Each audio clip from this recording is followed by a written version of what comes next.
Hello everyone, আসসালামু আলাইকুম। আবারও একটি নতুন রেসিপি নিয়ে হাজির হয়ে গেলাম। শুধুমাত্র ময়দা আর চিনি দিয়ে ভীষণ মজার একটি পিঠা বানিয়ে দেখাবো। বিকালের নাস্তা কিংবা অতিথি আপ্যায়নে বেশ মানাবে। এটাকে বলা হয় পাতাবাহার পিঠা। বিয়ে কিংবা গায়ে হলুদের ডালা সাজাতেও খুব ভালো মানায়। এখানে প্রথমত একটি বাটিতে আমি 2 কাপ ময়দা নিয়ে নিলাম।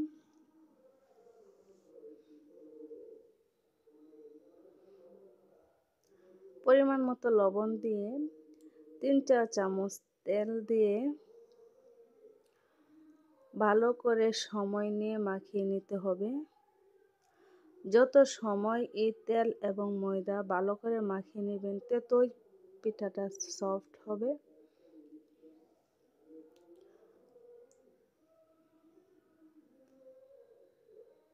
এখন কুসুম গরম পানি দিয়ে একটি ডো তৈরি করে নিতে হবে।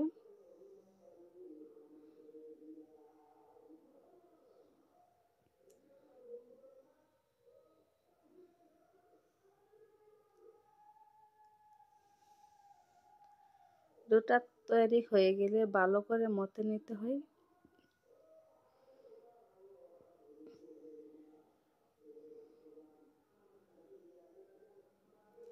মতানো হয়ে গেলে এখন 10 মিনিটের জন্য একটি ঢাকনা দিয়ে ঢেকে রাখবো। আর এদিকে আমি শিরাটা তৈরি করে নেব। দিয়ে দিলাম চিনি এবং 1 কাপ পানি দিয়ে এখন শিরাটা তৈরি করে নেব।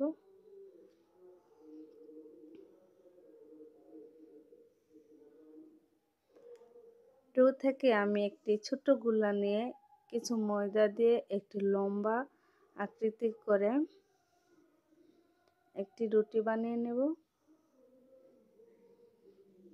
এখানে ডোটা প্রায় আরও 3 থেকে 4 মিনিট মতো নিতে হবে। দুঃখিত, আমার এটা স্কিপ হয়ে গেছে, আমি দেখাতে পারি নাই।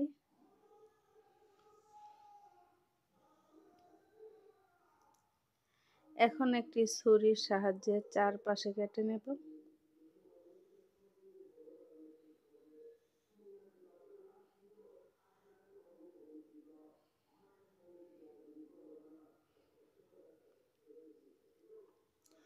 এখন চিরল চিরল করে একই সাইজ করে সম্পূর্ণ রুটিটা আমি কেটে নেব। এই চিরল চিরল সাইজটা যদি একই ধরনের হয় তাহলে পিঠাটা ভাজতেও খুব সহজ হয় এবং একই সময়ে ভাজা হয়ে যায়।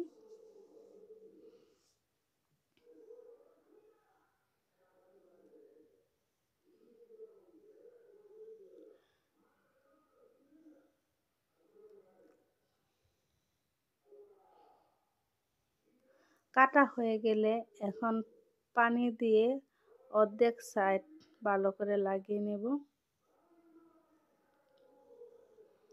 এই পাশটা ও পাশে দিয়ে চেপে চেপে ভালো করে লাগিয়ে নেব। আবারও পানি দিয়ে হাফ সাইড লাগিয়ে নেব। লাগানো হয়ে গেলে এখন আমি পিঠার সাইজটি করে নেব।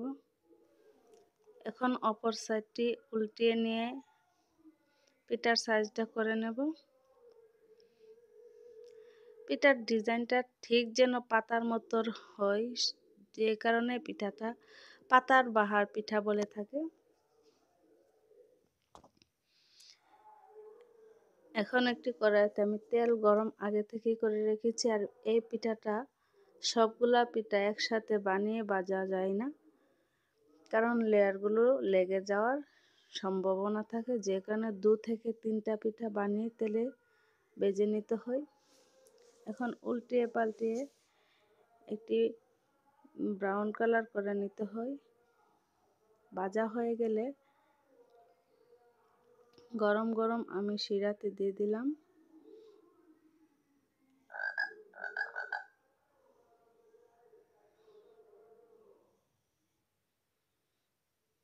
এই পিঠাটা দেখতে যেমন সুন্দর, খাইতেও ঠিক তেমনই মজা হয়। যদি রেসিপিটি ভালো লেগে থাকে তাহলে আমার চ্যানেলটিকে সাবস্ক্রাইব করে পাশে থাকবেন। ভিডিওতে লাইক, কমেন্ট এবং সাবস্ক্রাইব করে আমাকে সাপোর্ট করবেন।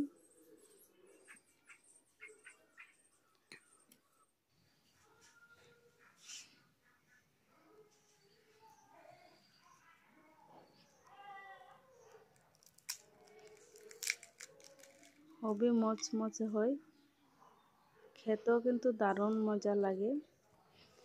সবাইকে